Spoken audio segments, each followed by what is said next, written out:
Hey, what's going on, everyone? It is Mr. OTM from the On the Mark Wrestling Podcast. As you can see on your screen, we are on the road to 500 subscribers. So if you're watching this video right now, hit that subscribe button because we're coming to you live every single week with a brand new episode. And sometimes you get a YouTube exclusive like this one right here. And obviously, I'm just a couple days late to the party, but if you're on X, Twitter, whatever you want to call it, you see a lot of stupid idiots. And, it's a lot easier for me to just come to you guys with some video content rather than going through a Twitter thread that's going to probably last 10 tweets or more on why these releases happen. And I'm not going to sit here and act like I work for the WWE because I do not. I am a mark, hence the On the Mark Wrestling Podcast. I understand that. I know that I don't know fully what's going on, but I want you guys to know you don't know really the full details to any of these situations and why they were released.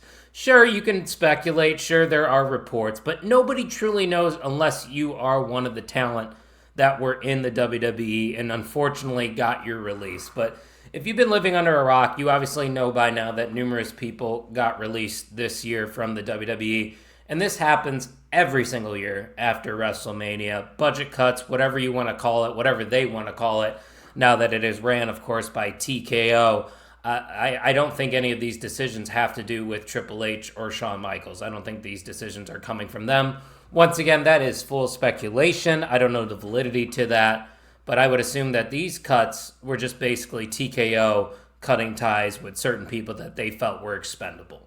Now, let's get into those names. Let's just get right into it and talk about some of these releases because I have my thoughts on almost every single one of them. And the biggest name right off the bat, former Universal World Heavyweight Champion Braun Strowman. And Braun Strowman is a guy that provided a lot of value to the WWE over the past decade. One of the better big men that we have got in recent history in the WWE. And granted, there's much more main event talent there now, and I think Braun kind of just got slid right into the mid-card scene, and he recently was just in a mid-card title feud, or not even a title feud at the time, but to get into a title feud, basically, with Jacob Fatu, who inevitably became the United States champion. So Braun Strowman had value. That one kind of surprised me, but this is also the second time that Braun Strowman got released, so I can understand it from he's kind of already hit his ceiling in the WWE, and with the influx of new talent that has came to WWE over the past couple years,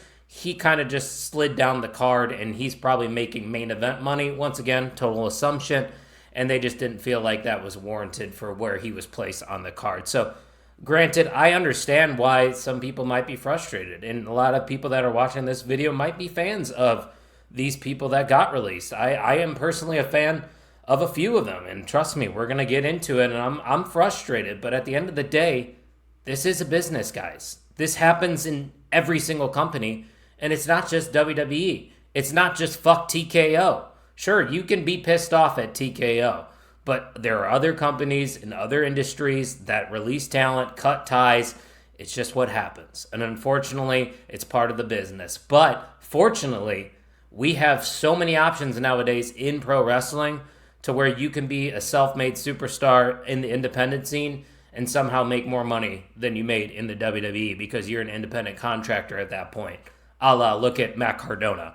Look at Nick Nemeth. These are former guys that were in the WWE and they're making a name for themselves on the independents and in other companies like a TNA for Nemeth, for example. So Braun Strowman's release doesn't surprise me too much, but man, a name that really does surprise me, and the one name that honestly pissed me off, it's Dakota Kai once again for the second time she got her release. And this one is very confusing to me because Dakota was heavily featured on WWE television ever since she re-debuted with Damage Control. And it seemed like she was about to be the lead of that faction for a period of time there. And she was in the finals of that Women's Intercontinental, tournament. So I thought she was eventually going to get back into that title picture, but apparently that wasn't in the plans. And I feel like they definitely dropped the ball with Dakota Kai. And I hate that phrase too, like, oh, they fumbled with so-and-so.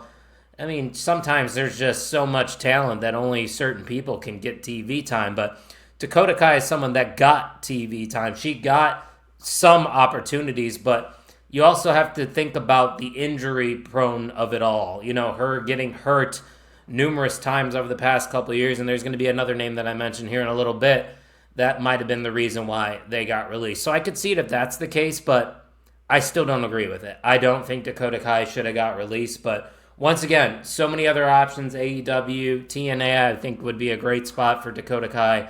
And I don't know what Nixon Newell is up to, obviously formerly known as Tegan Knox, but a reunion for Team Kick would be pretty cool. Shayna Baszler, I loved Shayna Baszler and the presentation that she had in NXT. She was just a killer when she was there on the Black and Gold brand. And when she got that call up, I thought she was going to win the Royal Rumble, get that big moment, win the title. But I think that's right there and then where they dropped the ball with Shayna Baszler. They should have just given her the ball and ran with it right away. But you could honestly point the finger at Ronda Rousey for that, because they already had somebody similar to her style with a bigger star power. But man, Shayna Baszler could have been so big for that women's division. But she is somebody that is, a little on the older side of things. I believe she's in her mid-40s, but nowadays you could still compete at that age. And I think Shayna Baszler is going to provide a lot of value to maybe like a GCW, work a Bloodsport shoot style. I think that would be very, beneficial for her. And I don't think she's going to go to a TNA or an AEW. Maybe I'm wrong, but I think some company or the indies are really going to get to see a really cool side and a badass side Shayna Baszler to finish off her career. But once again, I kind of understand why she got released, because they really didn't have any spot for her in any role, whether it was the mid-card or at the top of the card. She just wasn't being used. So I can understand that. She'll be fine, though. She's very talented.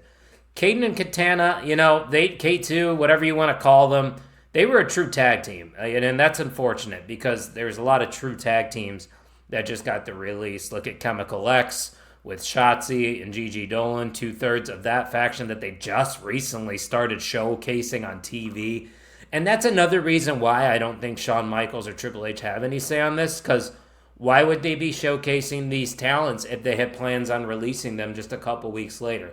That wouldn't make much sense to me. So the people that are tweeting, fuck Shawn Michaels, fuck, HBK, I don't think it has to do with them. But that's another group that I'm a little disappointed in, because Caden and Katana just really never got a fair shot. And they were really just utilized occasionally in the tag division and then on 205 Live, and that was it. But shout out to Katana Chance and Caden Carter. They were at the GCW show that I was at, Royal Rumble weekend. They waved to us. So, hey, Caden. Hey, Katana. If you guys want to come on OTM, just let me know. We got a spot for you. This next name, though, really, really aggravated me. Another one close to my heart, as some of you may know if you follow me on my personal X account. It's Cora Jade. The fact that Cora Jade got released, another person that has been heavily featured on NXT television as of late, and as Roxanne's sidekick, basically. When you think of Roxanne Perez, you think of Cora Jade. They go together like lamb and tuna fish, spaghetti and meatball, peanut butter and jelly, whatever you want to compare it to. Cora Jade had potential, and they just, I don't know what they did with her, man. It was start and stop with Cora Jade and Roxanne Perez. I mean, hell, they put the tag team titles on them, and then they just broke up the next week. And then they reunited them and then broke them up again. They never knew what to do with Cora Jade. But, she looked like a superstar. But once again, I think it might be going back to the injuries of it all, because Cora Jade really didn't stay healthy for the majority of her WWE tenure. So maybe that's why they cut ties with her. But that's another one that I just don't agree with. I think Cora Jade definitely had value. I thought she was on the cusp of getting called up, because she kind of did it all in NXT. But man, that one disappoints me. But shout out to Elena Black. That's when I was first introduced to her, when I was in the independent scene. I believe she participated in Warrior Wrestling, now known as Pro Wrestling Ventures. So maybe we'll get to see her on one of those shows coming up in the near future. But unfortunate to see Cora Jade get let go. Same thing for Gigi Dolan, but I kind of understand it. Her best times in the WWE were with Fatal Influence, when she was with JC Jane and Mandy Rose. Not Fatal Influence, sorry, Toxic Attraction. Fatal Influence was the second group that was created with Geez, there's just so many names down there. It's hard to read. JC Jane, that's right, who has with Fallon Henley and Jasmine Nix. I mean, NXT, they're just throwing people through the random name generator, so it's hard to keep track of. But I like Gigi. Not mad that she got released because, once again, that's somebody that could go to TNA. I would like to see Gigi maybe in AEW as well as Priscilla Kelly. I believe we've seen that before. I think she competed at All In. Correct me if I'm wrong, chat. Another name from NXT, though, that pissed me off. Jakara Jackson. You break up Metaphor on TV, and then you release half of Metaphor the next week. That's cold, WWE. And once again, I don't think it was intentional, because this is probably from the higher-ups in TKO, but Jakara Jackson was done dirty, in my opinion. They just put all their chips into the Lash Legend basket. They never gave Jakara a chance. They saw the star power in Lash Legend, and they just kept showcasing her. Sure, they got their chances as a unit, as a tag team, and hell, they could have won those titles in Saudi Arabia, and I think they probably should have. I predicted them to win those titles, but Jakara never got a chance. It's not her fault she got released. So I understand why people are frustrated at that one. Don't know where we're going to end up seeing her, but I think she's going to be able to figure it out. And who knows, maybe she is someone that could return to the WWE one day. Other names, Shotzi, we already mentioned that earlier. I was never a big fan of hers. Yeah, that's all I'm going to say about that. Best of luck in your future endeavors. Gallus, everybody knows, if you listen to OTM, I am not a fan of Gallus. I think it's like watching paint dry. But then again, I also see how they would add some value to the independent wrestling tag team scene. They are just solid workers, solid in-ring guys. And I can respect the work that they put inside the squared circle. I just never connected to them as a character on TV. To me, they were boring. So them getting released, you know what? It is what it is. And then lastly, a couple other names, Ora Mensa, who I already alluded to, who was a part of Metaphor and Evolve, and then Eddie Thorpe, which to me personally never saw anything in him, so I'm not too mad about that release. But it's never okay when somebody loses their job. So I'm not going to sit here and be excited about any of these releases, because that's just cold. So if you're one of those people that's like, haha, fuck you, you got released, you don't have a job, that's not it.